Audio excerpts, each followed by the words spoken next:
بسم اللہ الرحمن الرحیم۔ نومبر کی 15 تاریخ ہفتے کا روز اس وقت دوپہر کے 1:05 ہوئے۔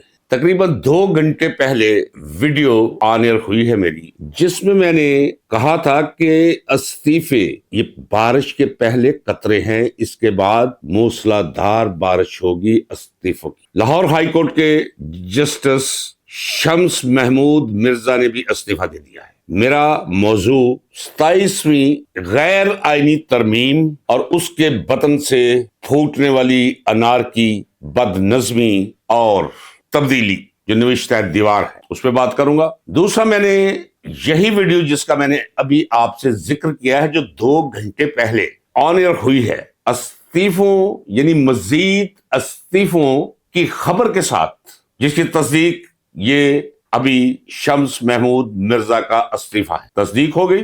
میرا دوسرا ٹاپک جو تھم نیل بھی ہے، تحریک چلنے کے امکانات اور عدم امکان پر میں نے اس میں گفتگو کی ہے۔ اس ویڈیو کا میرا دوسرا سبجیکٹ یہی ہوگا، اور تحریک اٹھے گی جو میں کہتا چلا آ رہا ہوں، کے پی کے سے۔ وہ کیوں کے پی کے سے اٹھے گی، اور اگر کامیاب ہو گئی تو پھر منظر کیا بنے گا اگر خدا نخواستہ دوبارہ ان کے ساتھ 26 نومبر کرنے کی کوشش کی گئی تو اس کا انجام کیا سامنے آئے گا۔ تو آئیے ناظرین اکرام، پہلے ہم بات کر لیں 27ویں آئینی ترمیم عدلیہ کے حوالے سے۔ وہ تو بات چھوڑ دے، وہ مذاق کیا ہے انہوں نے اپنے ساتھ کہ مرتے دم تک استثنا چاہیے، جب تک آخری سانس ہے ہم کسی کی عزت لوٹ لیں ہم پر کوئی پرچہ نہیں ہوگا، ہم کسی کا مال کھا جائیں کوئی پرچہ نہیں ہوگا، ہم نے ملک کا بیڑا غرق کر دیا ہو کوئی پرچہ نہیں ہوگا، ہم نے 26 نومبر کو کربلا کر دی ہو کوئی پوچھ گچھ نہیں ہوگی، ہم نے مرید کے اندر قتل و غارت گری کی اخیر کر دی ہو کوئی پوچھ گچھ نہیں ہوگی، ہم نے اداروں کو برباد کر کے رکھ دیا ہو ہم سے کوئی پوچھ گچھ نہیں کر سکے گا۔ کبھی یہ ہو سکتا ہے ناظرین اکرام؟ یہ نہیں ہو سکتا۔ میں آپ کو عین الیقین کی بلندی پر کھڑے ہو کر کہتا ہوں، ان سے پوچھ گچھ ہوگی اور ان قریب ہوگی، اور جو منظر میں دکھاتا چلا رہا ہوں وہ منظر بنے گا، ہم دیکھیں گے، لازم ہے کہ ہم بھی دیکھیں گے۔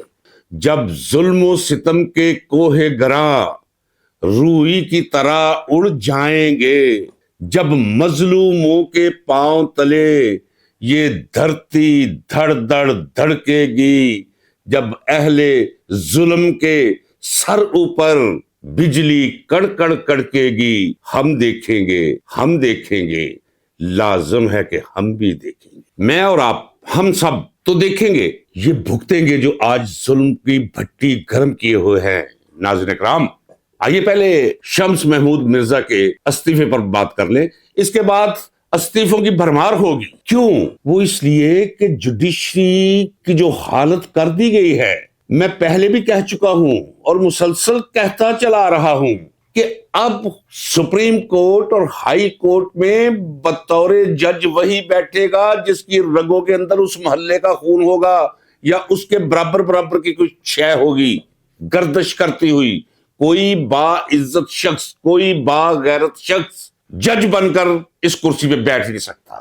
وہ شخص جس کے اندر خود عزتی نام کی کوئی چیز ہے، اسے تپتے انگاروں پہ بٹھا دے تو شاید وہ برداشت کر جائے، لیکن اس کرسی پہ بیٹھنا اس سے برداشت نہیں ہو سکتا۔ ناظرین اکرام، اندر دوزخ بن جائے گا کسی غیرت مند اور عزت مند آدمی کا اگر وہ جج کی کرسی پہ بیٹھے گا۔ ہاں، بے حیا، بے غیرت، معاشرے کا گند، انسانی قالب کے اندر ڈھلی ہوئی بے حیائی، اس کا مقام صرف رہ گیا ہے سپریم کورٹ اور ہائی کورٹ کے ججز کی کرسیاں۔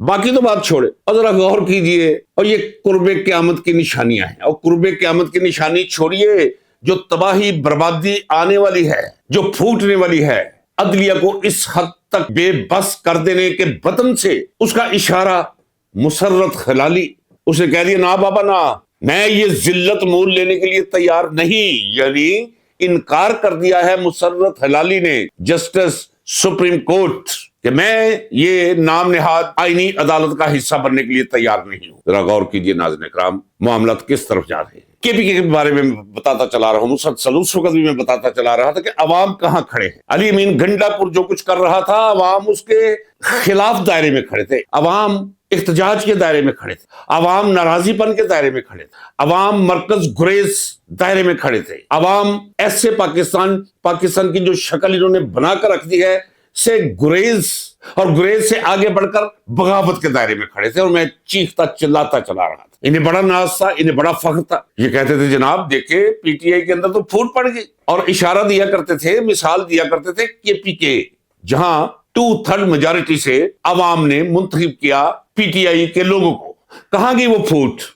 دیکھیے میں یہ بھی کہتا چلا رہا ہوں، عمران خان جس مقام پر پہنچا ہوا ہے، اب روحانیت کے جس اعلیٰ درجے پر وہ فائز ہو چکا ہے، اب وہ مومن خدا کے نور سے دیکھتا ہے کیسا اللہ فیصلہ کیا ہے۔ آئی ایس ایف کے انصاف اسٹوڈنٹ فیڈریشن کے ایک نوجوان کو، سہیل افریدی کو، اس نے چن لیا وزارت اعلیٰ کے منصب کے لیے۔ ایسے لگتا ہے کہ جیسے اس سے اعلیٰ کوئی فیصلہ ہو ہی نہیں سکتا تھا۔ ایک بات میں پہلے کہتا چلا جاؤں ناظرین اکرام، میں اس متحد پاکستان کے حق میں ہوں۔ میرا سارا غم، میرا سارا غصہ، میرا سارا جوش، میرا سارا جذبہ اسے بچانے کی خاطر، اور بچتا کیا تھی؟ آپریشنز جب تک بند نہیں ہوں گے بلوچستان میں اور کے پی کے میں، یہ نہیں بچے گا جب تک افغانستان کے خلاف عالمی ایجنڈے کی تائید کرتے ہوئے یہ اپنی بکواسیات بند نہیں کریں گے، یہاں امن قائم نہیں ہوگا، پاکستان قائم نہیں رہ پائے گا۔ کیا کہا ہے سہیل افریدی نے؟ اس نے کہا کہ صرف اپنے قائد کے اشارے کی ضرورت ہے، کٹ مریں گے، اور نیچے نوجوانوں کا ایک سمندر جوش و جذبے سے معمور، عمران خان کے اشارے کا منتظر۔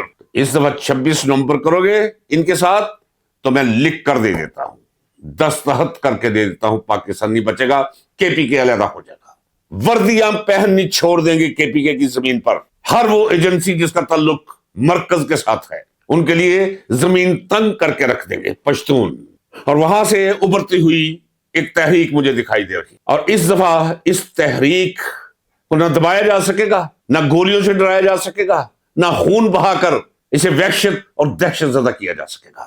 اٹھیں گے لوگ پنجاب سے بھی، نکلیں گے لوگ سندھ سے بھی، اٹھے گا بلوچستان بھی۔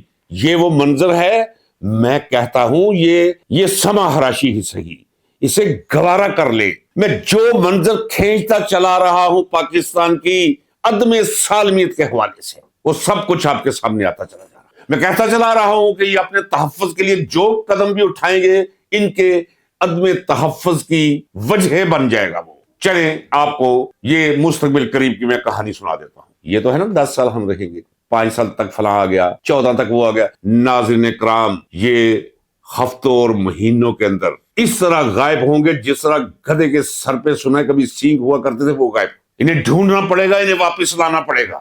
یہ پاکستانی سیاست کے لیے عبرت کے نشان بن جائیں گے یہ لوگ ان قریب۔ یہ میں کہہ رہا ہوں ناظرین اکرام، بظاہر آپ کو ایسا نظر نہیں آ رہا۔ آپ کا کیا خیال ہے کہ فوج کے اندر کوئی مٹھائیاں بانٹی جا رہی ہیں جو کچھ ہوا ہے؟ یہ نہیں، ایک ریزنٹمنٹ ہے، خاموش ناراضی پن ہے بڑا واضح سا۔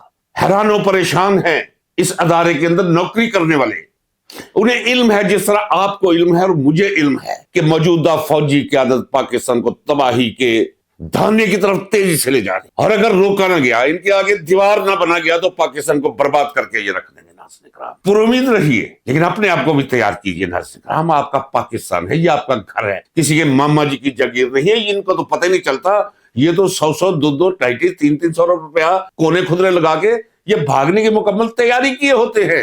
جس طرح پرانے وقتوں کے بادشاہوں نے اپنے قلعوں کے اندر ایک زیر زمین سرنگیں بنائی ہوتی تھی جو سیدھی دریا کے کنارے جا کے رکتی تھی، وہاں بجرے تیار ہوا کرتے تھے کہ اگر عوام اٹھ کر آ گئی یا کچھ فوجیں فاتح ہو گئی تو سب کچھ چھوڑ چھڑا کے یہ بھاگ جایا کرتے ہیں سرنگوں کے راستے سے۔ سرنگیں پہلے بنائی ہوتی ہیں، انہوں نے اب ہوائی راستے بنائے ہوئے ہیں، سمندری راستے بنائے ہوئے ہیں، انہوں نے اپنا انتظام کر کے رکھا ہوا ہے، ہیلی کاپٹرز تیار کر کے رکھے ہوئے ہیں۔ ایک اور بات سنیے ناظرین اکرام، نواز شریف ویسے وہ زندہ نظر آتا ہے، میں اسے زندہ لاش کہتا ہوں، اندر سے مر چکا ہے، ٹوٹ چکا ہے۔ بندہ اس سے پوچھے اعلان کیا ہوا ہے ابھی کہ لندن جا رہے ہیں جی 15 دن علاج معالجے کی تشخیص کے لیے، ابھی تک اسے تشخیص کے مراحل درپیش ہیں۔ اور پاکستان کے اندر حالانکہ اب یہ دنیا گلوبل ولیج بن چکا ہے، وہ مشینری میڈیکل فیلڈ کے اندر استعمال ہونے والی تو پیسوں سے ملتی ہے، ہر جگہ ملتی ہے، وہ ساری کی ساری یہاں موجود ہے، کوئی اسپیشل مشینری وہاں نہیں ہے لندن میں۔ لندن سے زیادہ بہتر اور ہنرمند ڈاکٹرز یہاں موجود ہیں۔ اس کے 2 ٹھپر بچے وہ باہر، اس کی جائیدادیں باہر، جائیدادیں یہ تو نہیں خرید سکتے 5 مرلے کا پلاٹ لیک سٹی میں اپنے خون پسینے کی کمائی سے یا اپنی محنت اور ہنر مندی کی کمائی سے. یہ سب کچھ آپ کا، میرا اور اس قوم کا لوٹا ہوا سرمایہ ہے، جس سے یہ ایون فیلڈ، یہ میفر فلیٹس، یہ پناما کی 14-15 فرمز اور دنیا بھر میں پھیلی ہوئی اربوں کی جائیدادیں، یہ سب کچھ باہر ہے ان کا، یہاں کچھ بھی نہیں رکھا ہوا، تو یہ باہر جا رہا ہے. آگے وہ کیا نام ہے بچہ، شان علی کے شان علی، اس سے غیرت سیکھنی چاہیے بلاول کو، بلاول زرداری کو. لیکن جو کہ گھٹیا خون ہے اندر حاکم علی زرداری کا، اس کے رگوں میں وہ غالب آ چکا ہے. یہ دنیال پر گیا ہی نہیں، 100% دنیال پہ گیا. اس کی ماں کے بارے میں، ہماری بہن کے بارے میں، یہی نواز شریف، یہی شہباز شریف، یہی اس کے ساتھی ننگی تصویریں انتخابات میں، 88 کے انتخابات میں ننگی تصویریں پھینکواتے رہے ہیں ہیلی کاپٹر سے. فلور پر وہ بھی کھڑی ہے، وہ بیچاری عورت بے نظیر بھٹو، نہتی ایک لڑکی 36 سال کی عمر میں، اور وہی یہ سارے پیلی ٹیکسی، پیلا سور پہنا ہوا تھا، شور بچایا ہوا ہے. وہ کلپ دکھانے چاہیے بلاول بھٹو کو. شایان علی کی ماں کو ایک گالی دی تھی اس بدبخت نے، عابد شیر علی نے، وہ فیصل آباد والے اخلاق باختہ نے لندن میں. اس گالی کا جواب وہ اس طرح دے رہا ہے کہ وہ اس کے گھر کا پیچھا نہیں چھوڑتا. یہ نواز شریف وہاں پہنچے گا، پہلے وہ پہنچا ہوگا. نہ یہ باہر نکل سکیں گے آزادی سے، نہ کہیں سے پھر کے آزادی سے آرام سے اندر داخل ہو سکیں، کھڑکیاں نہیں کھول پائیں گے. یہ ہے غیرت مند بچوں کا انتخاب. اور یہ بلاول اور یہ آصفہ زرداری، یہ نواز شریف کو دیکھ کر بھاگتی ہے اس کی طرف، وہ اشارہ کرتا ہے تو سر نیچے کرتی ہے، وہ سر پہ ہاتھ رکھتا ہے. تف ہے تم لوگوں پہ، لعنت ہے تم لوگوں پہ. یہ وہ نواز شریف ہے جو اس قاتل کا شاگرد ہے جس نے ذوالفقار علی بھٹو کو قتل کیا، مظلوم کو، بے گناہ کو. آصف علی زرداری تو کہتا ہے میرا کوئی تعلق نہیں پیپلز پارٹی سے، اس پیپلز پارٹی سے. یہ نئی پیپلز پارٹی ہے، یہ پیپلز پارٹی نہیں، زرداری لیگ ہے. دونوں نون لیگ اور زرداری لیگ شکر ہے فارغ، پاکستانی سیاست سے فارغ، للہ الحمد. باقی ہم سب کچھ برداشت کر لیں گے، دیکھ لیں گے، انتظار کر لیں گے، سہ لیں گے. لیکن ان سے فراغت ملی اس ملک اور قوم کو، ٹکے ٹوکری بکنے کے بھی قابل یہ نہیں رہے. 2 معاملات انہوں نے شروع کیے ہیں سو کالڈ مین سٹریم میڈیا، یعنی یہ ٹی وی چینلز اور سوشل میڈیا پر یہ جتنے چلان کر رہے ہیں نا، ہر چوکی کو کہا ہوا ہے اتنے چلان اس کے کرنے ہیں، اتنے چلان اس کے کرنے ہیں، اتنے چلان گاڑیوں کے کرنے ہیں، اتنے چلان موٹر سے. یہ سارا پیسہ اکٹھا کر کے یہ بانٹتے ہیں. ایک تو اپنی ذاتی تشہیر بوتھے لگا کے اربوں روپے کے اشتہارات، اس طرح یہ پال رہے ہیں ٹی وی چینلز کو، اخبارات کو پال رہے ہیں تاکہ وہ ہمارے قصیدے کہیں. سہیل وڑائچ جیسے وہ ریچھ نچانے کے قابل صحافی کو کروڑوں روپے ماہانہ یہ دے رکھے. اور ایک تشہیری مہم چلائی ہے انہوں نے. نواز شریف چل رہا ہے، پیچھے گانا واہ شیرا آ گیا، شیر ہوتے گدڑ کو پرلی کوئی مخلوق، لوگ ہنستے ہیں، لوگ پرے کرتے ہیں، لعنت مارتے ہیں.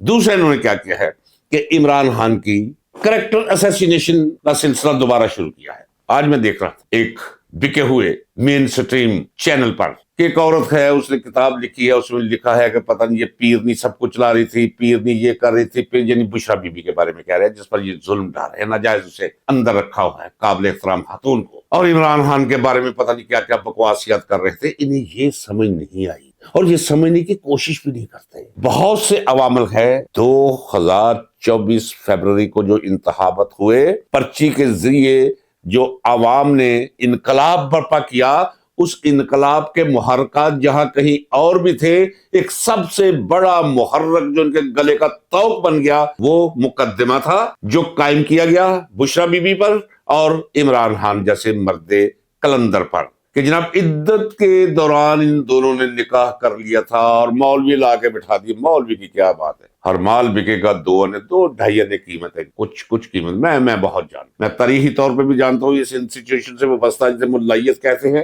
اور میں آج کے تمام ملاؤں کو جانتا ہوں. اور جو زیر زمین جا چکے ہیں بڑے بڑے نام، سیاسی جماعتوں کے رہنما، مولانا فلاں، ان سب کے کریکٹرز کو بھی میں جانتا ہوں، کرتوتوں کو بھی جانتا ہوں. وہ مولوی بٹھائے انہوں نے، وہ دوران عدت نکاح کا کیس ان کے گلے پڑ گیا، سزا دی لوگوں نے ان کو، ان کے اس چھوٹے پن کی عمران خان کے حمایت یافتگان کو ووٹ دے کر. اب یہ جو کچھ کرنے جا رہے ہیں، جو 3% لوگ رہ گئے ہیں باقی، ان میں سے باقی 1% تو رہیں گے کیونکہ برائی رہتی ہے، بھلے وہ دودھ میں پیشاب کی چھینٹ کے برابر رہے، برائی رہتی ضرور ہے. 1% رہ جائے گی. اب جو انہوں نے شروع کیا ہے، بقیہ بھی جو 90 لاکھ لوگ ہیں وہ بھی چلے جائیں گے عمران خان کے دائرے میں، لعنت بھیجیں گے ان پر، جو اتنی چھوٹی حرکتوں پر اتر آئے ہیں۔ پھر وہی بات کہ میں کہتا چلا رہا ہوں، یہ جو قدم اٹھائیں گے وہ قدم ان کے خلاف جائے گا، کوئی نتیجہ نہیں نکلتا۔ یہ اللہ تبارک و تعالیٰ کا فرمان ہے، اصول ہے، لا آف نیچر ہے۔ اسباب پیدا ہوتے ہیں، اسباب کے کوکھ سے نتیجہ نکلتا ہے۔ یہ سارے اسباب پیدا ہو رہے ہیں۔ ناظرین اکرام، پر امید رکھیے، تبدیلی آنے والی ہے۔ یہ چند روزہ کہانی ہے۔ میں کہہ چکا ہوں 7 منٹ پہلے اسی ویڈیو کے اندر، ہفتوں اور مہینوں والی بات ہے، یہ آپ کو نظر نہیں آئیں گے۔ اجازت دیجیے، ملتے ہیں اگلے ولاگ میں۔ اللہ حافظ۔ پاکستان پائندہ باد۔